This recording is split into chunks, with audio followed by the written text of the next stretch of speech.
future doctors of India, welcome back to the Mantra family. I'm Varun Agrawal and this is your channel Mantra of the Biology.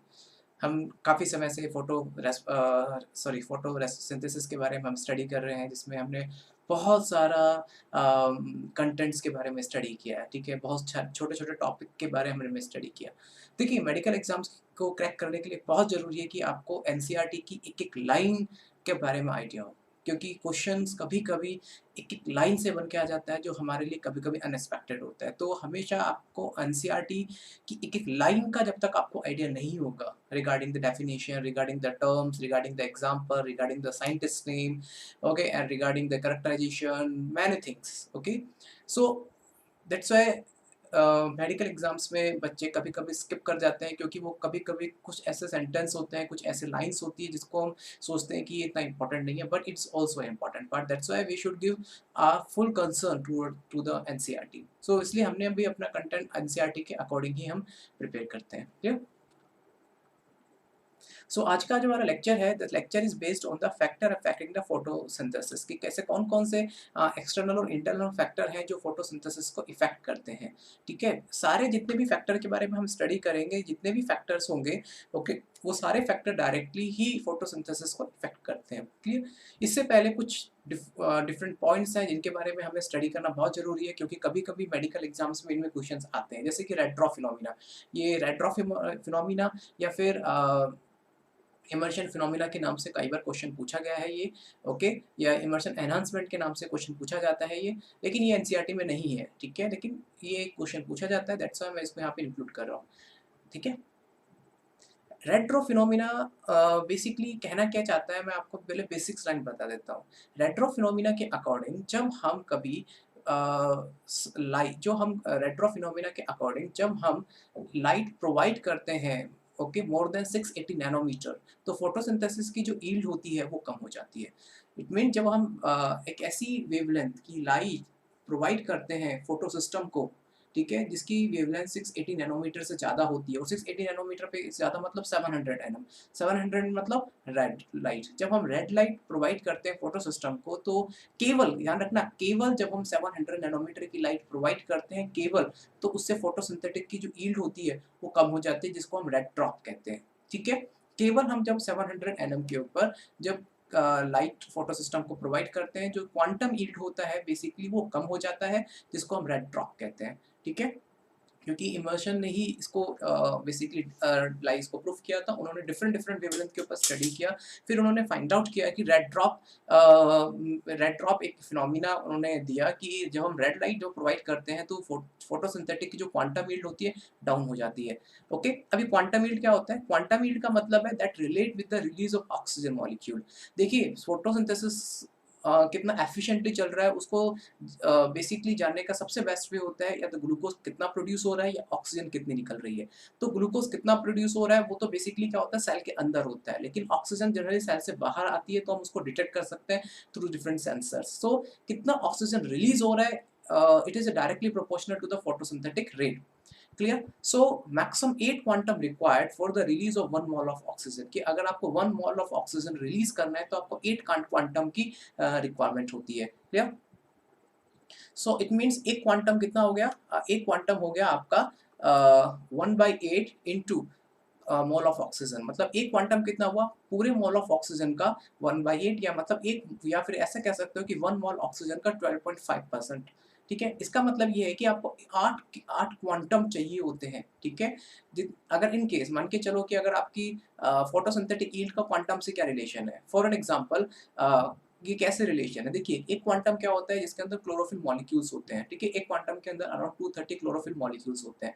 अगर आपका एक quantum का set, ठीक है, एक 1 मोल oxygen को release करने के लिए रिस्पांसिबल है। क्लियर? सो इट मीन्स अगर आपके जितने number of moles of oxygen release होंगी, इट मीन्स उतनी ज़्यादा वो लाइट को ट्रैप कर रहे हैं, उतने क्वांटम्स वर्क कर रहे हैं। तो एक क्वांटम जब वर्क करता है तो 1 मोल ऑफ ऑक्सीजन रिलीज करता है। तो अगर मान के चलो कि अगर 200 मोल ऑफ ऑक्सीजन रिलीज करेंगे, ठीक है, तो 8 क्वांटम रिक्वायरमेंट होती है, मतलब 1000 क्वांटम्स बेसिकली उसके लिए वर्क कर रहे हैं, मतलब 1000 क्वांटम लाइट को कैप्चर कर रहे हैं, इतना एफिशिएंटली वो काम कर रहे हैं।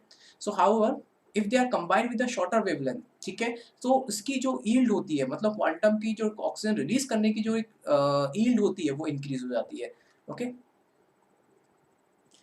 ठीक है। तो देखिए, जब हम यहाँ पे हम क्या बात कर रहे हैं कि 680 नैनोमीटर से लाइट जब हम ज़्यादा देते हैं, तो उस वक़्त जो फ़ोटोसिंथेसिस की जो रेट होती है, ऑक्सीजन का रिलीज़ होने की जो रेट होती है, वो कम हो जाती है। It means only the PS1 is working, तो पीएस2 ऑटोमैटिकली इनएक्टिवेट हो गया, ठीक है? वो इनएक्टिव हो गया, तो ये पीएस2 मतलब रेड ड्रॉप के अंदर इनएक्टिव रहता है, okay?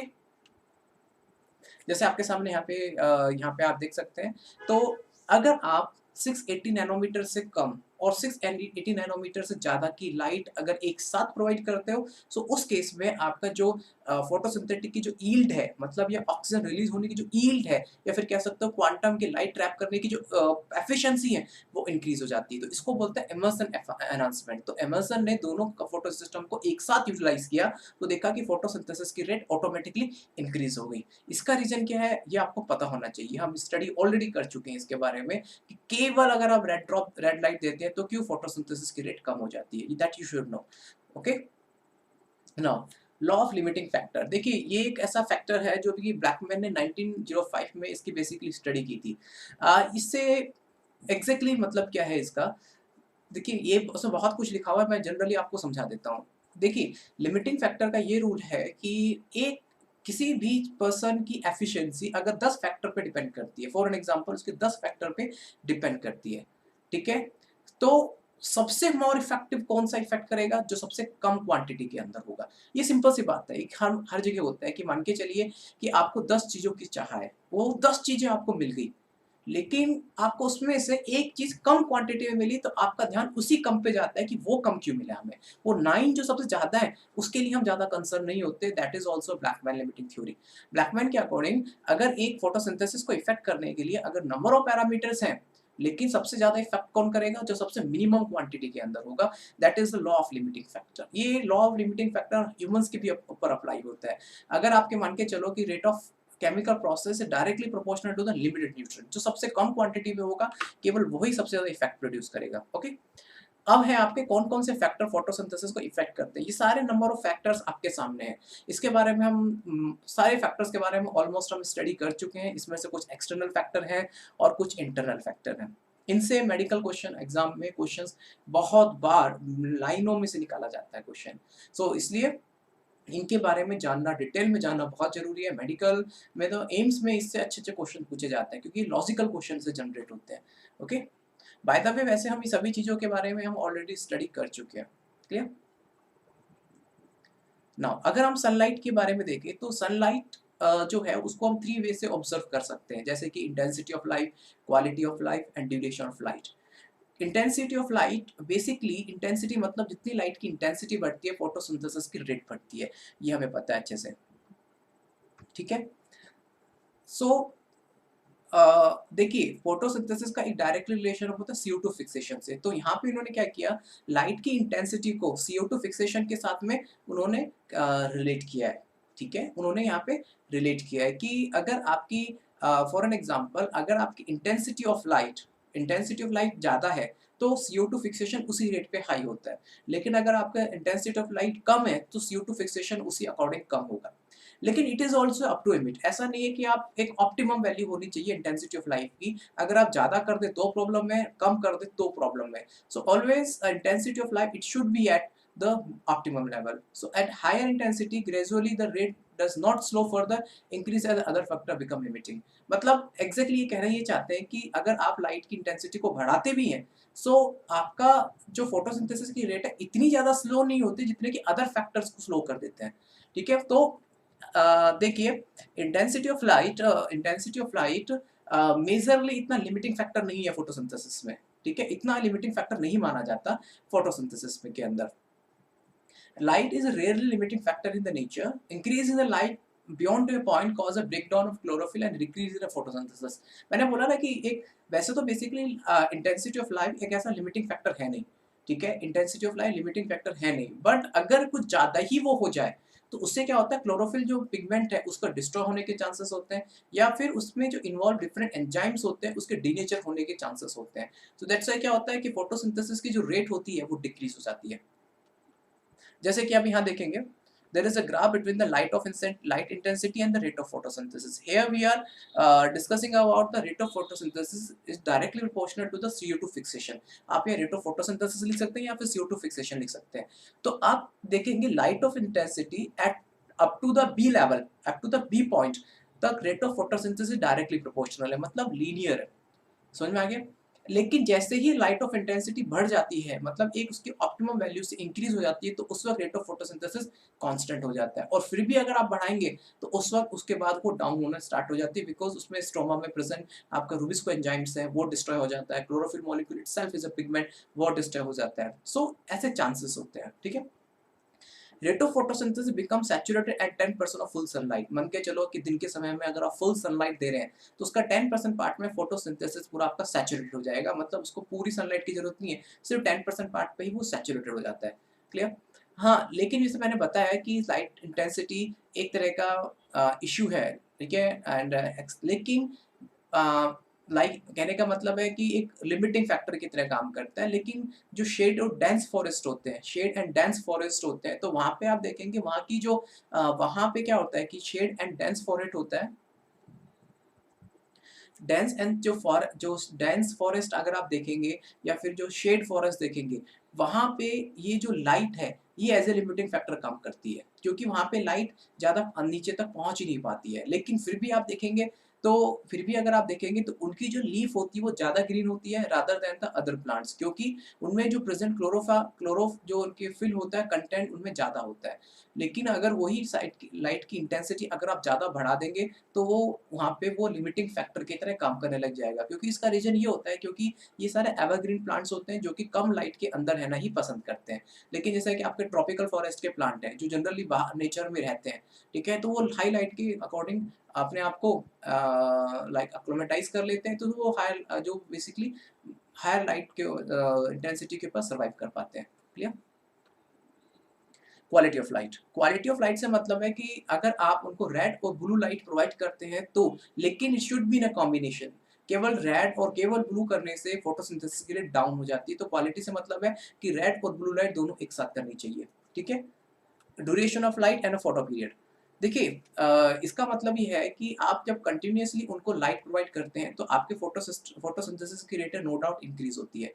But plant requires some period of darkness also to develop and should be exposed to light for no more than 16 hours per day. देखिए एक वर्ड है, मैं आपको जस्ट डिस्कस करता हूँ आपके साथ में. हमारी जब लाइट रिएक्शन होती है तो लाइट के बाद में आपकी डार्क रिएक्शन होती है. डार्क का मतलब ये नहीं होता कि वो अंधेरे में होती है, डार्क का मतलब है कि वो लाइट की जरूरत नहीं. आपने 1 मिनट लाइट दी, अब वो उसके बने हुए जो प्रोडक्ट होते हैं वो डार्क रिएक्शन में काम आते हैं. तो प्रोसेस आपका सिक्वेंशियल होता है. ठीक है, 1 मिनट लाइट दी, अब आपका डार्क रिएक्शन स्टार्ट हो जाता है, देन वो आपका कार्बोहाइड्रेट बनाता है. फिर आपने सडन दूसरी बार लाइट दी, फिर ऑटोमेटिकली आपका स्ट्रोमा में रिएक्शन चलेगी, देन कार्बोहाइड्रेट बनेगा. इट मींस कंटीन्यूअस लाइट देने से अच्छा अगर आप इंटरमिटेंट लाइट देंगे तो ग्लूकोज बनने की जो रेट होती है वो हाई होती है. इसलिए लाइट की रिक्वायरमेंट होती है यार, लेकिन इसका एक अगर आपका पर डे 16 आवर्स से ज़्यादा अगर आप लाइट प्रोवाइड कर रहे हैं तो ग्लूकोज के बनने की जो रेट होती है वो स्लो हो जाती है. ठीक है, तो इसलिए एक डार्कनेस भी जरूरी होती है. डार्कनेस कहने का मतलब अंधेरे से नहीं है, डार्कनेस कहने का मतलब है कि कंटिन्यूअस लाइटनेस की वजह से स्टोमा उतना फंक्शनली काम नहीं कर पाता, उतना ही लेवल पे ग्लूकोज का प्रोडक्शन नहीं हो पाता है. Okay. Increase light duration allows to plant to make a sufficient food the survive and grow. अगर आप लाइट ड्यूरेशन को इंक्रीज कर देते हैं, लाइट ड्यूरेशन को इंक्रीज करते हैं तो allow to plant make sufficient food survive and grow. Light duration देखिए, लाइट का जो ड्यूरेशन है नो डाउट हाई होना चाहिए. ठीक है, हाई होना चाहिए, but it should not be more than 16 hours per day. क्योंकि अगर आपका 16 आवर्स से ज़्यादा होगा तो डार्क रिएक्शन उतना सफिशिएंटली नहीं हो पाती, उतना simultaneously. Light and dark simultaneously काम करते हैं. तो अगर आप अपना लाइट में उन्होंने अपना एटीपी बना लिए तो उनको कुछ समय चाहिए कि वो अपना डार्क रिएक्शन भी कर सके. सो कुछ समय के लिए आपने उसको लाइट दे दी, तो कुछ समय उनके पास ऐसा भी होना चाहिए जहाँ पे वो विदाउट लाइट अपना ग्लूकोज का प्रोडक्शन कर सके. Now the concentration of CO2. देखिए मैंने बताया कि कंसंट्रेशन ऑफ CO2 फिक्सेशन एक क्रूशियल स्टेप होता है फोटोसिंथेसिस के अंदर.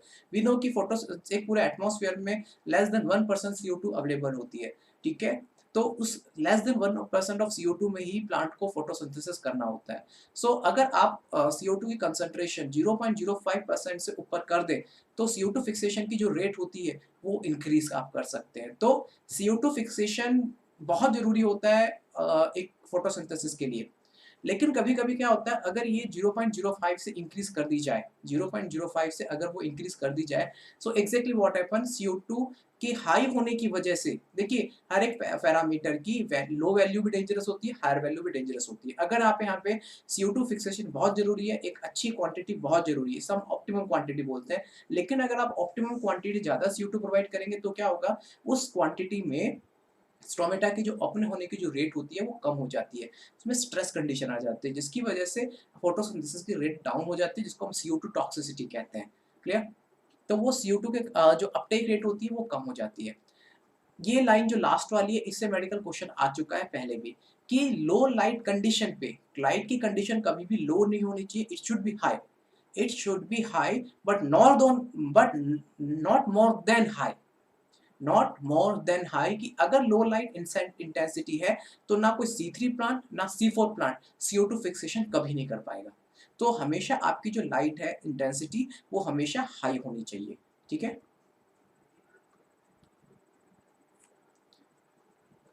ये क्वेश्चन आया था एक बार नीट 2017 में, कि which reference with reference to the factor effective rate of photosynthesis, which of following statement is not correct. Options are in front of you. Light saturation for CO2 fixation occur at the 10% of full sunlight, बिल्कुल सही बात है, अभी हमने पढ़ा है। Increase the atmospheric concentration up to the 0.05 can enhance the CO2 fixation rate, ये भी हमने पढ़ा है।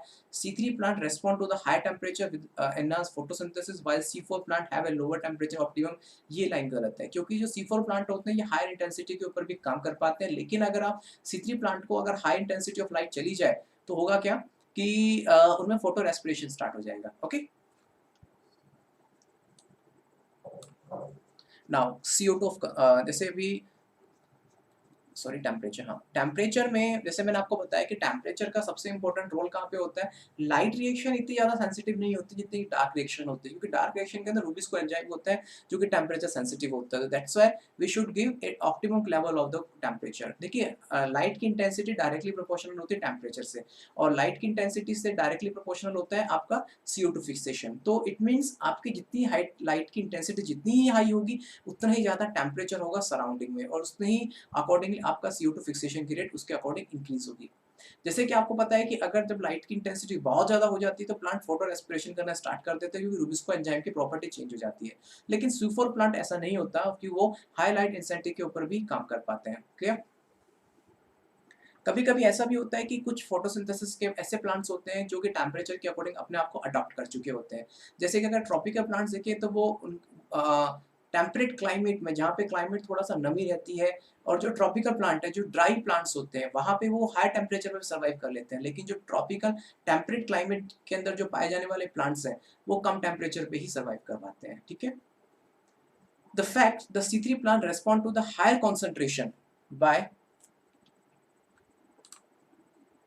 showing the increased rate of photosynthesis leading to the higher productivity have been for greenhouse such as the tomato and the bell pepper। देखिए इस line का मतलब क्या है, मैंने आपको बताया कि C3 प्लांट का अगर हाई इंटेंसिटी अगर आप देंगे तो वहाँ पे फोटो रेस्पिरेशन स्टार्ट हो जाता है। बट इसका एक टाइम काइंड ऑफ एक्सेप्शन है, क्योंकि जो टोमेटो है, ग्रीन ये टोमेटो है, इसके अलावा बेल पेपर है, ये ग्रीन हाउस आपकी क्रॉप्स होती हैं। इन ग्रीन हाउस क्रॉप्स में अगर आप इंटेंसिटी को अगर हाई भी कर देंगे तो उस केस में भी ये CO2 को अच्छी तरीके से फिक्स कर पाते हैं। दैट इज आप कह सकते हैं एक्सेप्शन है C3 प्लांट्स का। वाटर, वाटर बेसिकली, देखिए हम फोटोसिंथेसिस के लिए ज़रूरी होता है, लेकिन कभी-कभी जब वाटर की कमी हो जाती है, जब ट्रांसपिरेशन बहुत हाई लेवल पे होता है, जब वाटर की कमी हो जाती है, तो उस वक़्त क्या होता है, स्टोमेटा क्लोज़ हो जाते हैं, ठीक है? क्योंकि इनको प्लांट को अपना वाटर पे स्टोर रखना है। जब स्टोमेटा क्लोज़ हो जाते हैं तो CO2 का एक्सचेंज नहीं हो पाता, और जब CO2 का एक्सचेंज नहीं हो पाता तो क्या होता है, लीफ आपकी या तो विल्ट हो जाती है, मतलब कहने का मतलब मुरझा जाती है, या फिर प्लांट अपना लीफ अपना स्ट्रक्चर चेंज कर लेती है, जो अल्टीमेटली मेटाबॉलिक एक्टिविटी में फ़र्क आता है। So thank you so much, हम आपने हमारा लेक्चर इतना ध्यान से सुना। देखिए इसमें जो सारे जो पॉइंट्स हैं सब लॉजिकल हैं, और इससे आने वाले जो क्वेश्चंस होते हैं बहुत ही लॉजिकल क्वेश्चन होते हैं, एक-एक लाइन के ऊपर बेस होते हैं। सो इसके कंटेंट को आप एक-एक लाइन को अच्छे से पढ़िएगा, क्योंकि कभी-कभी क्वेश्चन एक-एक लाइन से बन के आ जाते हैं। ठीक है? सो फिलहाल हमारा एक लास्ट लेक्चर बचा हुआ है बैक्टर फोटोसिंथेसिस, इसके अलावा हमारा पूरा फोटोसिंथेसिस ओवर हो गया है। ठीक है, जब तक आप घर पे रहिएगा, सेफ रहिएगा। नमस्कार।